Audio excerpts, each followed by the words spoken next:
Welcome to the Tech Egg. Don't get scrambled. Enjoy the video. You need to start with knowledge, not tools. You should learn the difference between image intensification and thermal sensing and why each is used. Once done, study legal restrictions and import rules. Make sure to prioritize safety, certified optics, proper power ratings, and eye protection standards.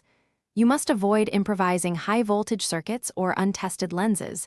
Instead, focus on theory, compliance, and choosing certified components before buying or modifying any equipment.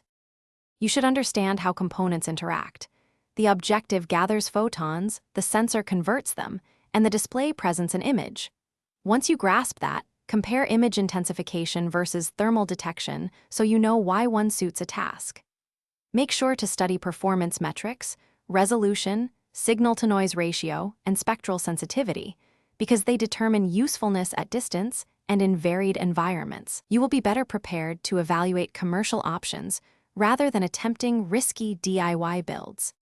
You should complete your preparation by choosing safe, certified equipment or using licensed retrofit services. Once you've procured a device, test it in controlled conditions and verify thermal, optical, and electrical safety. Make sure to monitor for overheating, electronic noise, or image artifacts. These are signs to stop and consult a professional.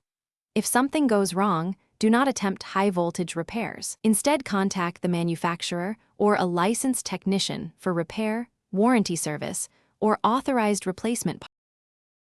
Thanks for watching. Consider subscribing if I helped unscramble your problems.